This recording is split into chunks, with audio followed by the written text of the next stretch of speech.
Here we are for another lesson.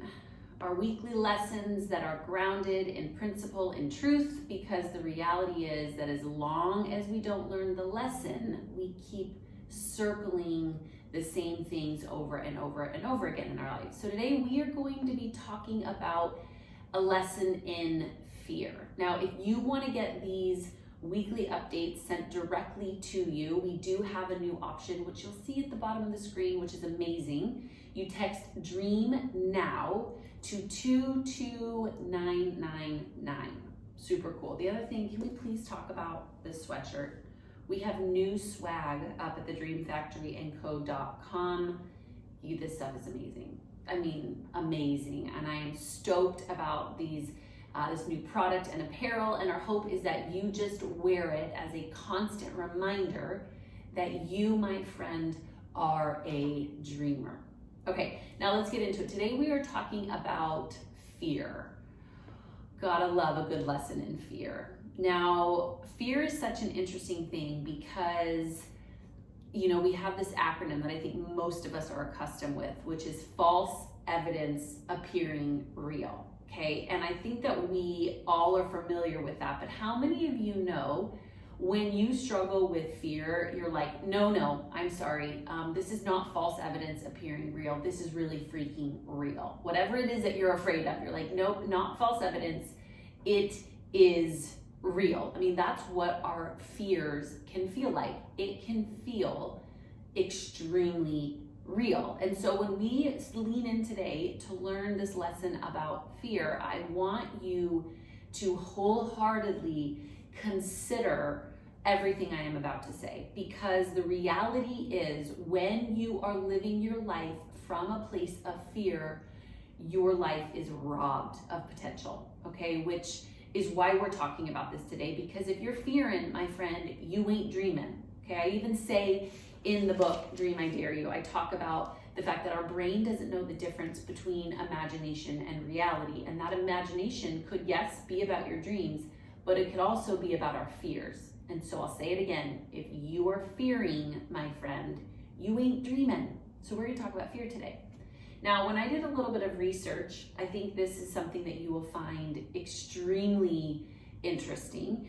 And I want you to consider what your greatest fears are, because when I started to do some research around what is it that we as people fear most, here were some of the top biggest fears.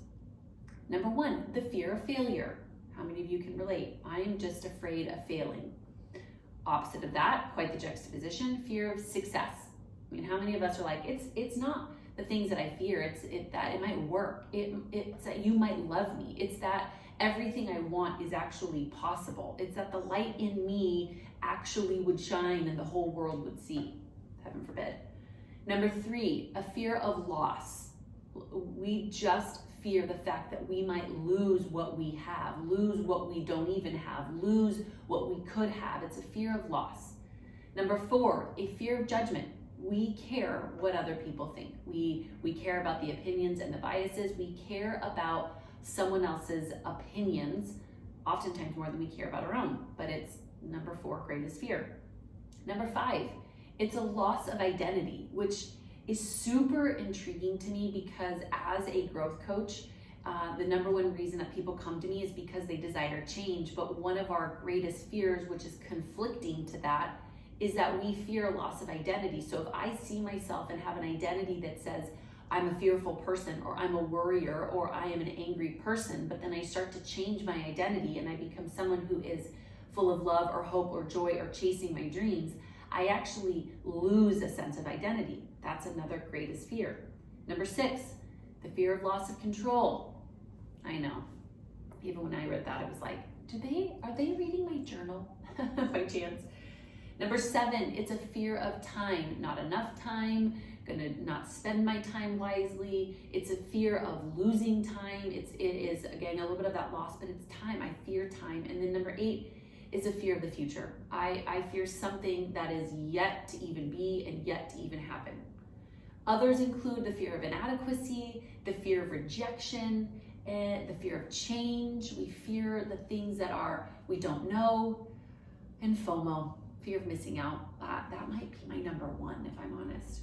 Oh, and then of course, don't forget, greatest other fears: spiders, snakes, heights, situations in which we can't escape, dogs, thunder and lightning, and injections. We fear injections, ladies and gentlemen. I mean, Lord Almighty, it's amazing that we even get out of bed in the morning and when we consider all of the things that we could be afraid of. But I really want you to consider which one of those keeps you paralyzed in life. Which one of those stops you from actually living your life? Because it's one, if not a few of those things. And we're going to look at this today, okay? Because here's what is interesting about these top 10 to 12 fears that I just read, outside of the spiders and snakes and dogs and some of those things. The top things that we fear in life are all mental and emotional. They actually would fall in the camp of false evidence appearing real. Like, they're the stories that we tell ourselves of things that could happen or might happen or will happen simply because of our past experiences. This is where this becomes really interesting, is that now I'm actually predetermining my future. I'm already creating a bias about what's to come. I'm looking ahead of me by way of what's behind me. All the things that I've experienced, the pain that I've had, the circumstances that I've run into, the things that people have done to me, the things that I've done to other people, I'm now deciding to carry with me as a backpack in my life. And then I'm throwing what's in my backpack on my future, and it's appearing real. It's false evidence in my backpack from my past experiences that now are dictating my future and keeping me where I'm at, keeping me paralyzed and in fear, not simply because any of those might be possible, but because I've already experienced them, so they are. False evidence appearing real. So what's happening now is that we're forgetting the truth. And the truth is, and I hate to break it to you, but if you're going to live like the dreamer you are, if you are going to live like the child of God that you are, all of this is not about trying to get away from those fears.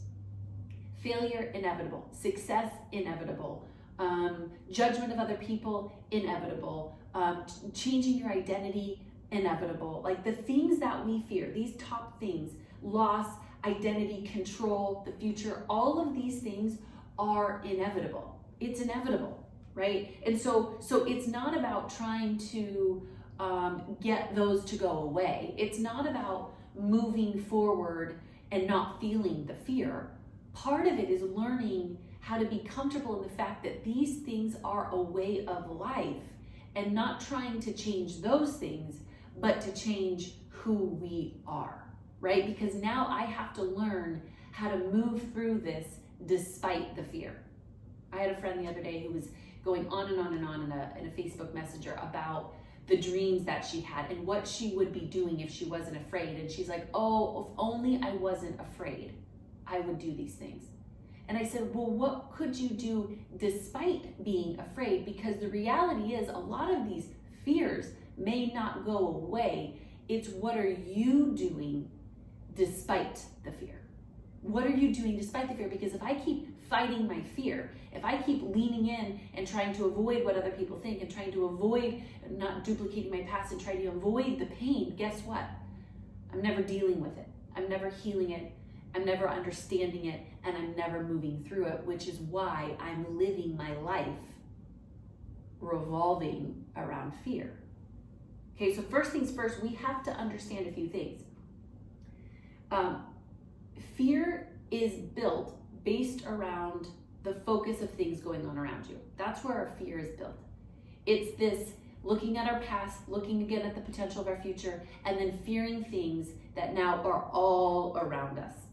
Right? But if you want to live your dreams, if you want to be a child of God who listens to the God that's speaking on the inside of you to bring change in the world around you, you cannot be distracted by the things going on around you.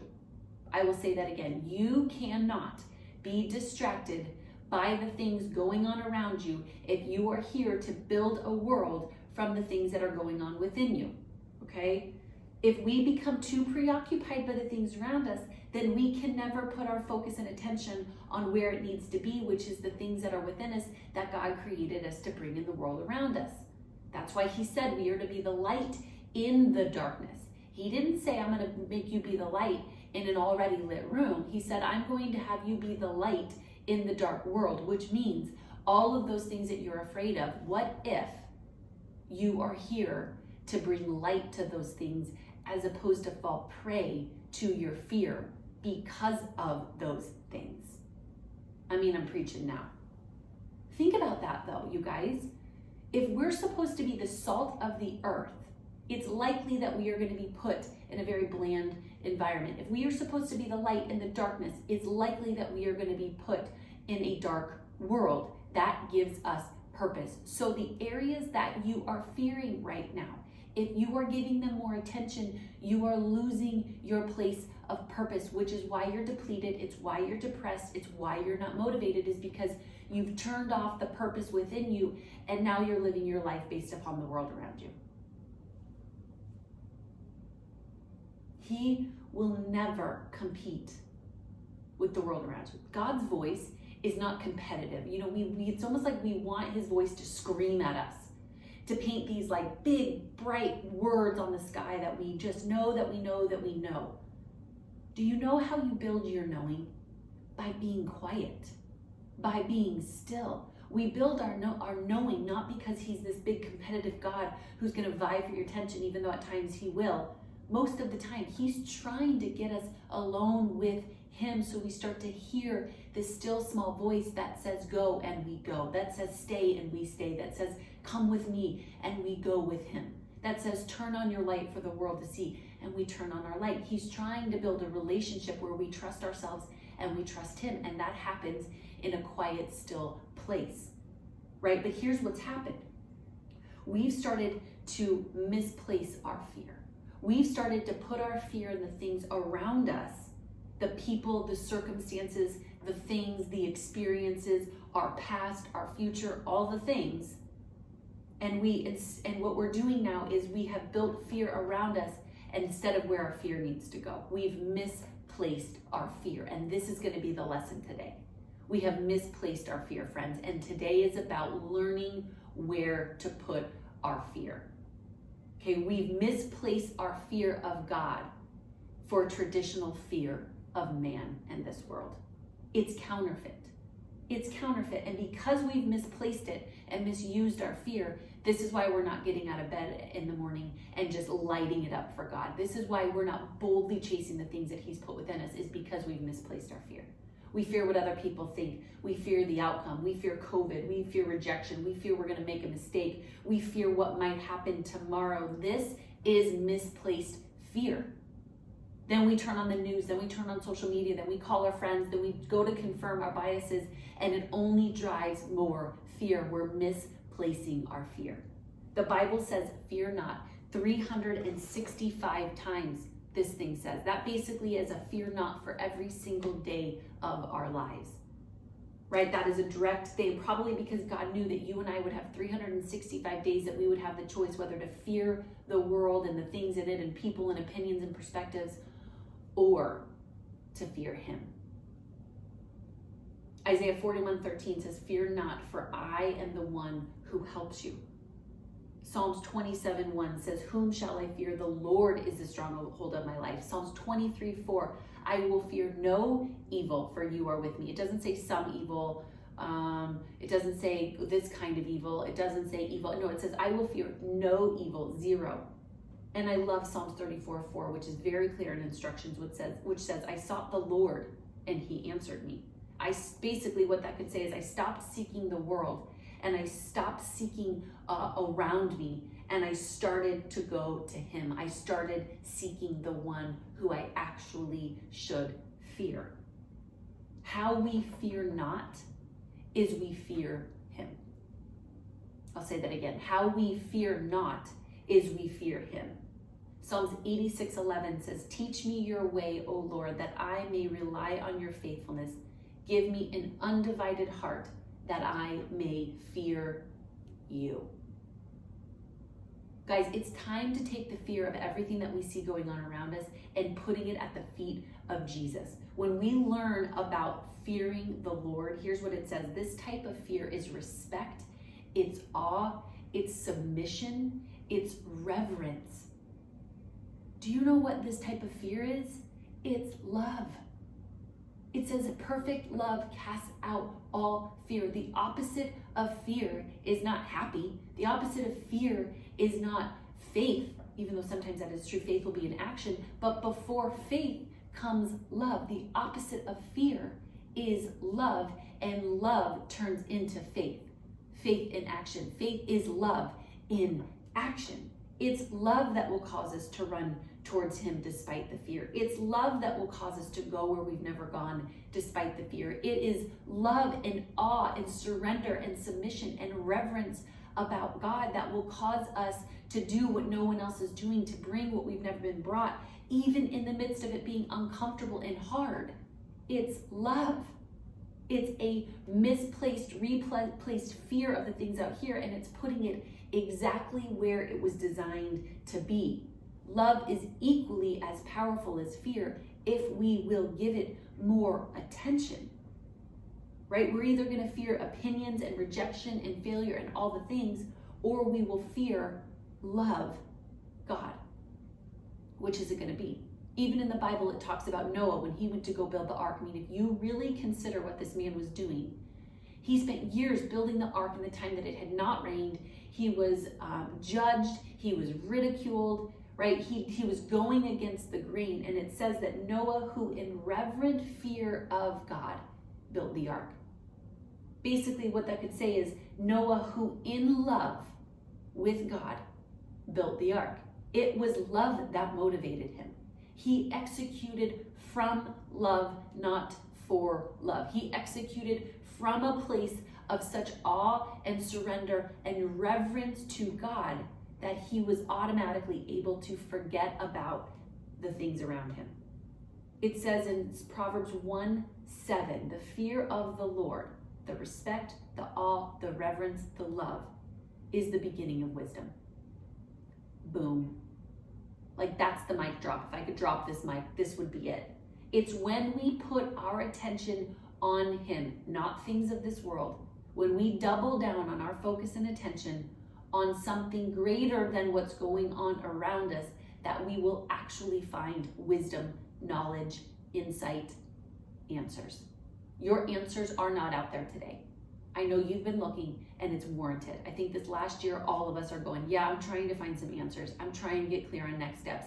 And every time I look around me, I'm just getting more afraid. I'm just more fearful. I'm just more worried. That is because you are putting it in the wrong place. This is our mind blow, you guys. He is the one that will blow our minds to get after our hearts, because we will fall in love with him again. And when we are in love with him again, when we fear him and when we realize how big he is, the other things just become smaller. And how this happens, how you know that you are executing from love, that you are in fear of God, that you are in love with God, is that the things of this world and the things that you used to fear, what other people think, failure, success, rejection, actually you're not as afraid anymore, because you are more in fear, in line, aligned, in love with him. And that love casts out all fear. Right? This is where our wisdom comes from. And let me ask you a couple questions, right? This is because this shapes everything. Who would you be in love, not fear? What would you be doing in love versus fear? Where would you be going if you were doing it from a place of love versus fear? How would you be living your day-to-day life if you were coming from a place of love and not fear? It would probably change everything. It would be completely different day, week, life if we were executing from love and putting our fear on God and not on the things of this world. Right? The Bible says, do you still not see or understand? Are your hearts hardened? Do you have eyes but fail to see and ears but fail to hear? In these verses, Jesus is basically reminding them that It's the disciples had conveniently forgotten where they were putting their attention. And then they wondered why they were so afraid. It's not that the truth was not available to them. It's not that the truth is not available to you. It's not that answers were not available to them then. It's not that answers aren't available to you now. It's where are you putting your attention and your affection? Are you putting it on the fear of God? Or are you putting it on the fear of man?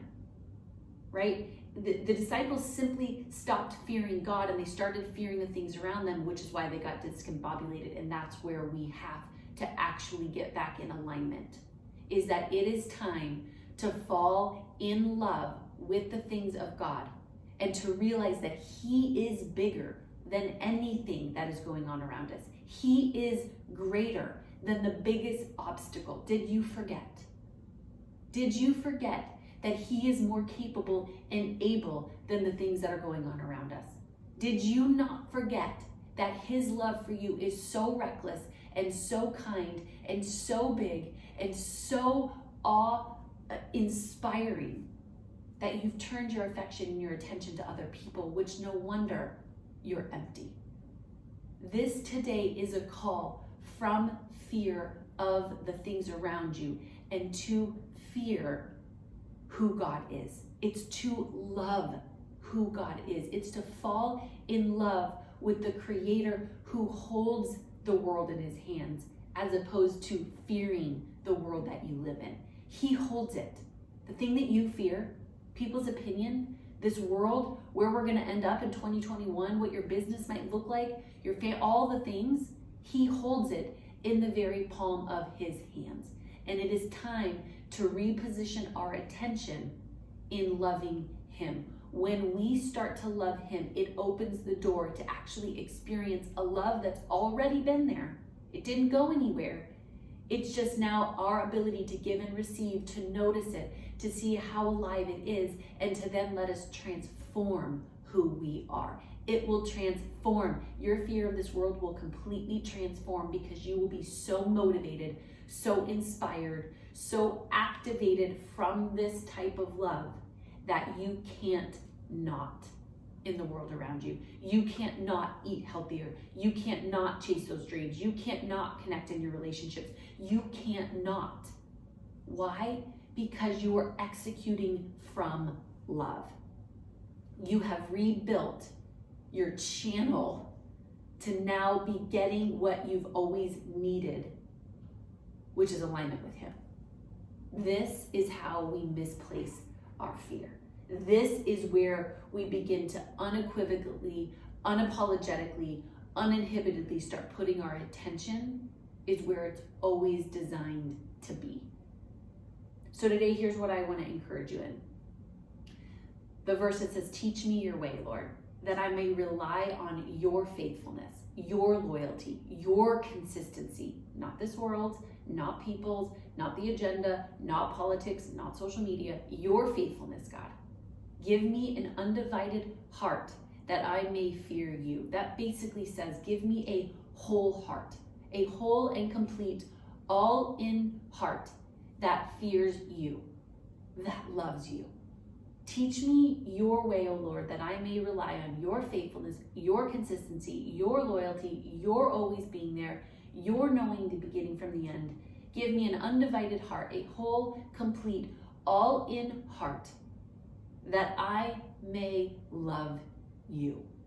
It is in our love for Him that everything in the world around us starts to change, because we have put our attention on where it needs to be. So take your misplaced fear today, warranted, fair, fine, and do something about it. Put it at the feet of God and start to fall in love with Him, and let His love so change you that despite the things going on around you, that despite the fear that you're seeing, that your love for Him and His love for you is bigger than the fear going on around you. Replace your fear with love, heavenly love that will change everything. And of course, do not forget to subscribe, push the like button, the subscribe button, and share this with one person today who needs to be reminded of this process of replacing their fear, that misplaced fear, on a God who is waiting to love them and be loved by him. And then of course, text DREAM NOW to 22999 and get updates every single week for each one of these lessons, as well as weekly encouragement and support as you live like the dreamer you were born to be.